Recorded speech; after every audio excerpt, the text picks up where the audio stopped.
घरमा श्रीमती रिसाएको छ कि छैन भन्ने कुरो पनि त्यो चस्मा टक्कै लगाएर हेरेपछि श्रीमती रिसाएको छ भने तपाईँ सतर्क भएर घरमा बस्न सक्नुहुन्छ है। आज म तपाईँलाई मेटाको ग्लास, अब आउने मेटाको अपडेटेड ग्लासमा यस्तो खालको अवधारणा तयार गरिएको छ कि जुन ग्लास लगाइसके पछाडि तपाईँ हामी कतै घुम्न गयौँ, पिकनिक गयौँ अथवा कुनै पार्टीमा गयौँ, कुनै बिहेमा गयौँ भने त्यहाँनिर चाहिँ आफ्नो वरिपरि भएको साथी खुसी छ कि छैन, ऊ दुखी छ कि खुसी छ भन्ने कुरा, त्यो व्यक्तिगत कुरा पनि थाहा पाउने भएको छ र त्यसले त्यही अनुसारको भिडियो आफै तयार गरिदिन्छ।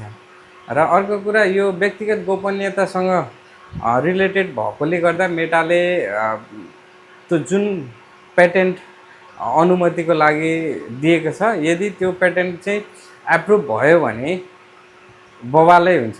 किनकि त्यो लेभलको ग्लास, स्मार्ट ग्लास भनेको चाहिँ तपाईँको अब घरमा श्रीमती रिसाएको छ कि छैन भन्ने कुरो पनि त्यो चस्मा टक्कै लगाएर हेरेपछि श्रीमती रिसाएको छ भने तपाईँ सतर्क भएर घरमा बस्न सक्नुहुन्छ है। ल है, यो चाहिँ पेटेन्ट चाहिँ एप्रुभ भयो भने तपाईँलाई म एप्रुभ भयो भनेर एउटा खत्रै भिडियो बनाउँछु है। आजलाई चाहिँ यति जानकारी दिएँ।